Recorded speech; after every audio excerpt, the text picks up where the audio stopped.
Hey, Jackie Tinker here with Stock Dog Trainer. I would like, I worked 4 dogs today, and you're gonna see 3 of them working here on cattle. I worked 3 on cattle, 2 youngsters and an older dog. And I kind of wanted to share what I was doing, share my philosophies, and kind of how I work cattle and what's been going on here. So I'll go through all this with you, and hopefully this is helpful, and we'll see. All right, so this is, we're going to start at the beginning. This is Zip. Oh my goodness, let's start with the best. So Zip is 5. She's a Copper Harley daughter. I would say she's about, Copper's annoying barking there. I'm going to turn the volume off, let her just watch because she's just really nice. So she's 5. She is what I would consider medium trained, I guess, mid-level trained. She does not have her witch yet, but she, mostly because of me just not having time for her, because she's really a nice dog. She's been pretty soft to the stock, and having a stick in there and her being able to take that pressure is a pretty new thing, because she's usually unable to handle the stick. She cannot handle a flag, which is fine. It's too much pressure for her, but she's so biddable and so strong. So strong. This dog works cow-calf pairs when they're just trying to hunt her, and she never backs down, and she grips the nose and the heels appropriately. She's super biddable dog. Very biddable dog. Unlike Harley, her mother, who's not biddable at all. So the last time I worked her, usually when I work her on cattle, she's too pushy and she causes a wreck and she wants to bite. And she was so responsible today and so well, did such a nice job that it was such a pleasure to work her. This summer, her and Copper, she helped me and Copper hunt down our missing herd of cattle in a 2,000-acre pasture. And she then helped us drive them down a mile down the road to the loading pens. I mean, she's just pretty useful dog and really strong, really, really strong. Fearless. Doesn't matter if she gets kicked or not, but she's being very responsible today. One of her weaknesses has been not an incredible sense of group. It's not horrible, but it's kind of like Carly, not great. But you see today, she's actually this is the most thoughtful I have ever seen her work cattle in a training situation like this. I mean, she's just really, really doing a nice job. And that bigger white cow, you'll see through all these videos, it likes to cut off. And, that's really good to have an animal like that when you're training dogs. When you're trialing, it's kind of irritating if your dog can't handle it. There's me getting after the dogs that are barking because they're really annoying. Hence why I have the video down, because the dogs are barking. Just nice. See how she's looking at all the cows. She's keeping track of everybody. Just really nice work here. I really enjoy working her. And all I'm doing, because they haven't been worked all summer, except for our adventure gathering cattle out of the pasture. I usually don't work in the summers. I take the summer off because I have a really strong schedule during the fall, and I don't have any weekends off. I go straight from September to the end of May. So we don't work in the summer, and all the dogs get pretty much laid off. We use whoever needs to get minimal chores done, and that's it. This is actually, I've worked her a lot before summer because I started trialing her to try and finish her witch on her. Her brother Ranger got his witch so fast, and he did it well too. He actually won the open class at on his way to his witch at nationals in 22 at the pre-trial. So he did his witch really well in probably about 30 days of training. They're just very smart dogs. I just have neglected them because I've been busy, and I put a lot of time on her before the summer. See, now that's just a little naughty right there, but I'm like, okay, you can be a little naughty, and part of that is disciplining that cow that keeps running off. So Copper will do stuff like that. If the cow keeps being naughty and disobeying, then he'll correct it and discipline it. And I don't get on to him too much for that because it's still controlling the cow. They didn't chase the cow away from the group. She spun the cow, but she didn't hurt the cow. She didn't, see, she's not afraid of those heels at all. She just goes right in there. beautiful work. Um, she didn't hurt the cow. She put it in there. See, that cow just keeps drifting off, and which is really good for her because she'll leave it. See, she leaves it a little bit and like ignores it, and I sent her back for it because she just needs to cover it, and she's not. So I made her go get this. Oh no, I think I let that one go. At one time in here, I made sure she covered it. It's not great, but at the same time, you're like, one is sort of in the area. It's a decision you make as a handler, like when you're not trialing or when you're just out there in the field where you don't have fences. So I got one generally in the area. It's not running off, and these other four are off, heading off in the wrong direction. So who do I go get? Who do I cover? I cover the four, and then the one will get it back. Those are kind of thoughts that I think about when I'm working cows, because number one, the most important thing, the whole thing, is controlling the livestock. To me, controlling the livestock is covering those heads and getting them facing me or coming towards me. And of course, not all cows are going to fetch like this. However, they all need to be facing me. Here I am getting after the dogs again because they're so irritating. She was the first dog I worked, so they were all pretty amped up. Controlling the cows, controlling them, because if I'm in a field and I don't have fences to help me out, I need a dog that's going to cover those heads and turn them back the way I need them to be turned. I don't prefer a driving dog. A lot of people prefer, a lot of cattle people use driving dogs, and you do drive cattle, but when I say I don't prefer a driving dog, I prefer a dog that can control the heads, that can drive. I teach all my dogs to drive. They drive. Driving cattle is usually the most efficient because they're not dog broken. They're not going to come fetch to you unless you're way out ahead of them. But the fetching part of this is controlling the heads and getting them in the correct direction. Here we are starting to drive, and she's really struggling switching from driving to fetching today. And she doesn't have her flanks strong. Her go by and her away are not strong. So I'm trying to, without calling her off cattle, letting her reset there because there was a lot of pressure on her. You see she starts to bounce, and she's like, I don't know about this. So we're going to let her go in. You can't see it here, but I'm just trying to keep her on the fence and not pull them off the fence. She really struggled with driving today. She's had better driving. She has her open cattle titles, and so she was driving pretty well before summertime, so she just forgot. So we're just setting her up. I'm not yelling at her. I'm just I don't like to call them into me like that because you see the dog. Watch what happens when I call her in. Every time I call her into me, she takes her focus off the cattle. And so you don't want to do that. And I was trying to do it as little as possible, but she wasn't listening to me. She was really obsessed with driving, with fetching. And so I had to do that against my better judgment. But then we get it going here. This is a really nice little section here. And I try to not look at her. I don't make eye contact. Every time she bounces out, I bounce her back with the stick. And I'm using the stick kind of as a lane or a fence. And this is a really nice section here. She finally is like, oh, I remember. And I got myself positioned in the right place to keep the cows on the fence, to keep pressure on the fence. You see my stick on my body are keeping pressure on the fence. And I'm in the exact right spot right there to make a nice drive happen. Making the cows move forward with my body and her body. And we just stopped there because that was really nice. And then I just let her fetch around a little bit more. But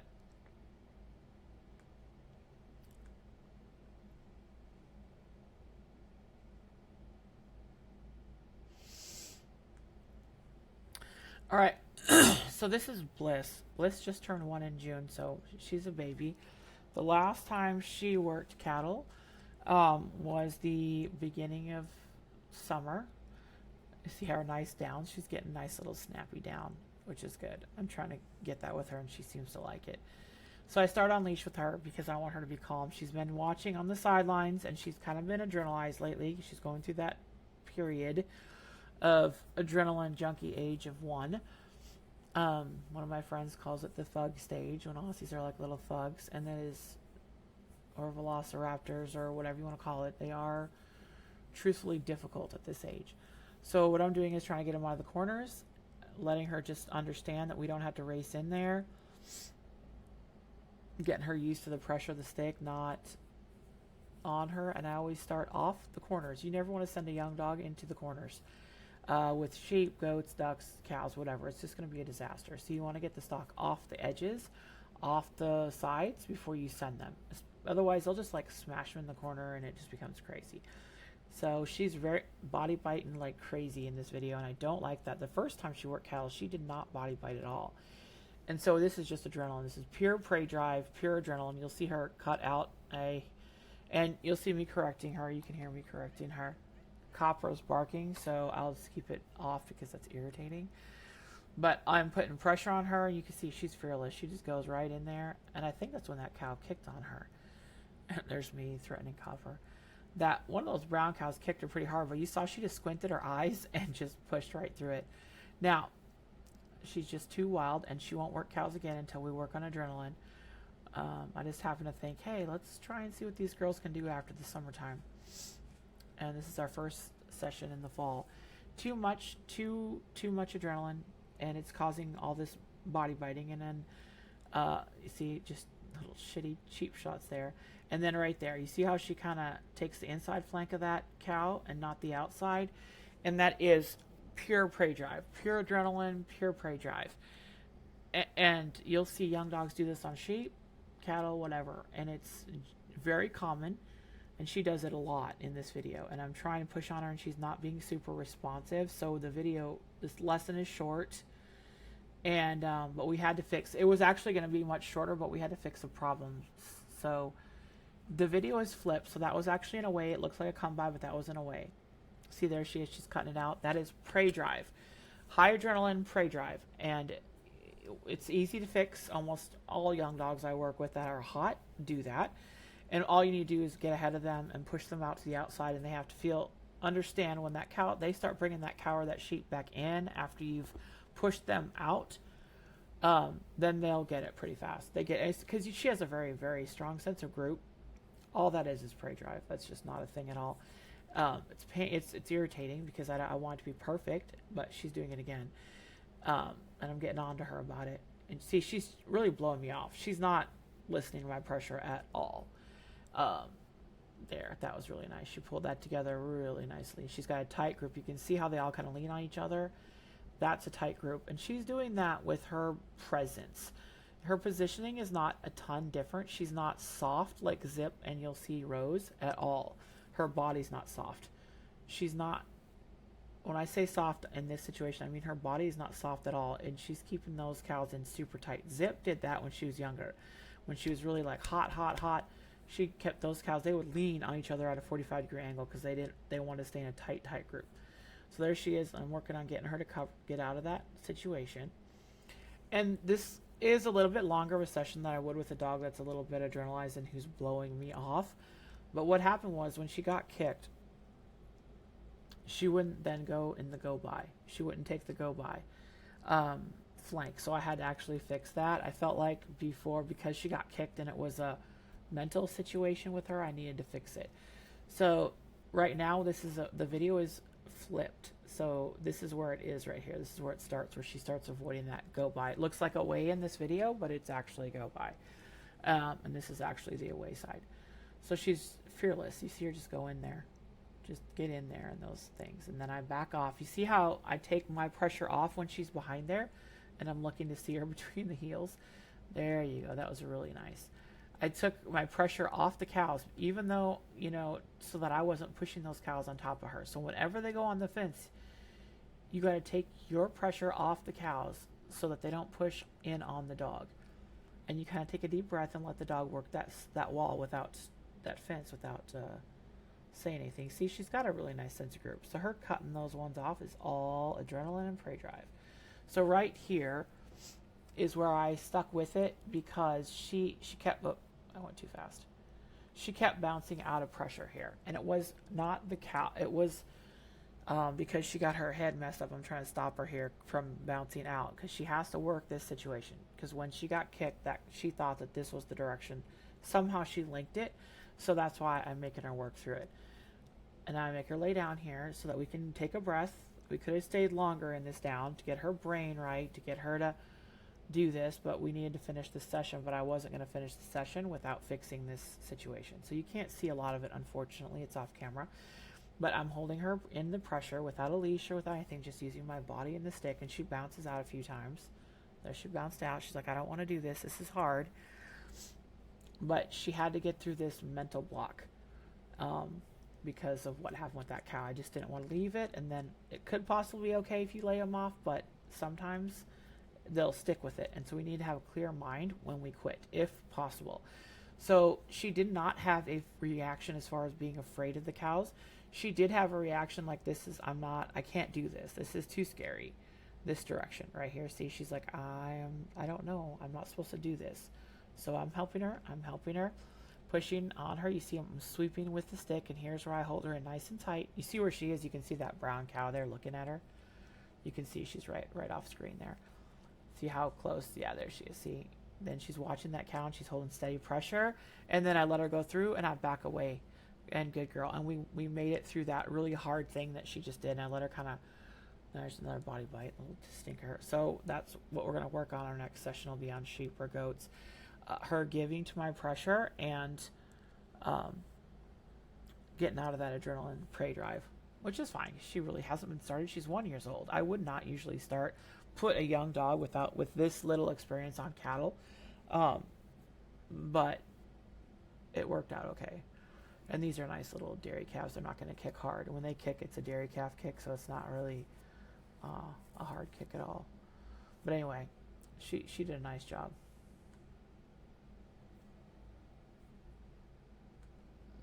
Okay, so this is Rose. Rose is a Copper Mesa daughter. Copper, we all know Copper, hopefully by now. Mesa's from Christy Frank's kennel, and she is H-Cross/V. Rose looks like Mesa. At the beginning of this summer, this is the example of a dog who, taking the summer off, has been really good for her. She was very soft. I couldn't face her. I could not have a stick in my hand, and I could not face her. She would bounce away from the pressure. She's very talented and very, very raw talent. Very nice talent. Super skilled dog. But I was worried, a little. I wasn't super worried. But this is a dog that you just lay off of her for a few months. She just turned 1. She's a little older than Bliss by a couple months. Now she's just wild. This is not acceptable. This is her second time on cattle too. The last time was at the beginning of the summer, so about 3 months off. And a dog that went from not being able to handle any pressure at all to one I had to really, really crank it up. So right now I'm trying to read her pressure and trying to get a feel for how much I can put on her, because before I couldn't. She put that white cow back in really nicely. And you'll see her overflank and I got really pissed about this right here. I got really mad. She knocked that cow over and I chased her out, and that's when I was like, that is it. You do not treat cows like that. And I'm reluctant to put that on a video, but I get so tired of people having these videos where they're just being so hard on these cows, and I don't tolerate that for my dog. You heard me. I went off on her. I can go back and tell you what I did, because it's unacceptable.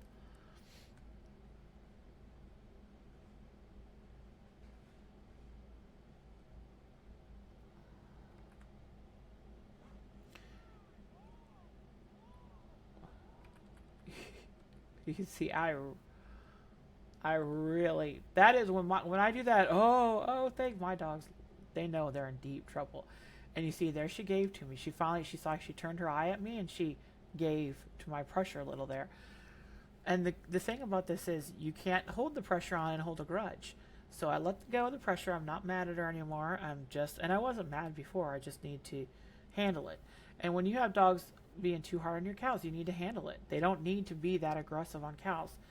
That is unacceptable. This dog is never going to have trouble moving cows. It's pretty obvious that she's going to have the power she needs and the confidence, which did not see at the beginning of the summer. She would just plow through the corner. Her dad, Copper, does that too. And so every now and then she'll get nice and wide. She's really nice. I'm really excited actually to see this, because I did not enjoy working her before this, because she was just so, well, if you're going to do that, then I'm going to quit. You see how she really is watching that white cow? That white cow's not getting away from her, because her sense of group is really good. And you see she comes all the way around to their eyes. She wants to hold them in a nice, tight group. It's really nice. And she's hot. She won't be on cows again either for a while. This is her second time ever on cattle. The first time, she did fine with the cows. She didn't do okay. She did not do fine with me, because she did not take pressure from me. And so I'm getting on to her pretty hard here, and she's still like leaning a little bit. She hasn't fully given in. She's still leaning, but you know, she'll settle in and do some really nice little work here. She's still pushing a little hard, but that's actually looking really good right there. And she just gets excited. It's too much. It's too much excitement. But I'm really happy to see this. Like, this is really nice work. You can do a lot with this dog. This dog is going to be really nice. There's one place in here where I make a mistake, and I think it's coming up here. And she's cute. That white cow is not getting away from her. I don't know if you noticed that or not, but she's the only of the three so far that white cow did not get away from her. Bliss got sucked into that white cow's... I shouldn't have called her name there. I should have just corrected her, not corrected her with her name. But if you notice, that white cow sucked Bliss in, and Bliss chased it out in prey drive. That white cow, she's just being naughty.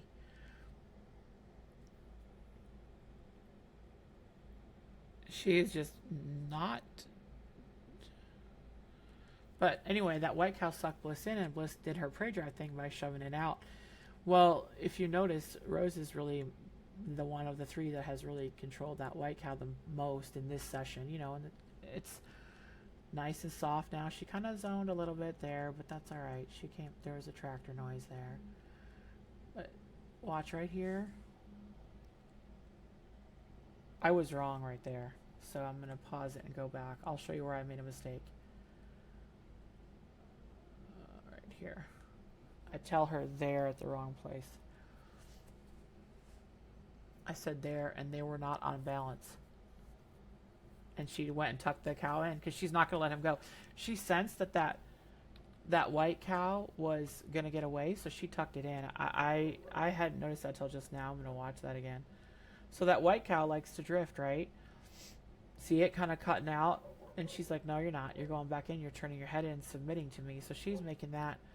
She got that from her daddy. I mean, he can read cows like nothing. But she kept those cows in very nicely. So her training plan going forward, and with Bliss, they're going back on sheep and goats until they learn to be softer and more adrenaline controlled. I don't put them on cows at young ages because they can get hurt. Their growth plates are still, you know, almost finished growing and getting solid here, but I don't want them to get hurt. I don't want them to get kicked at a young age until their confidence is up. And then I also, you know, I don't let my students go in on cattle, and I don't put my dogs in on cattle until I have a good call off, until I have some control, some flexibility, some understanding that they're going to move off my pressure and respect my pressure. And neither of these two girls, Bliss and Rose, are ready for that yet. But the dairy calves are nice because they are pretty gentle, and they play, but they also need to be grouped together. And but anyway, going forward, these two are going to be on sheep and goats until they have gotten some maturity and some training on them. But I'm really excited about both of them, and I hope that this video helped you. I think you got to see three really different situations with calves, and we got to talk through some really good stuff here. So if you have any questions, let me know, and appreciate you watching.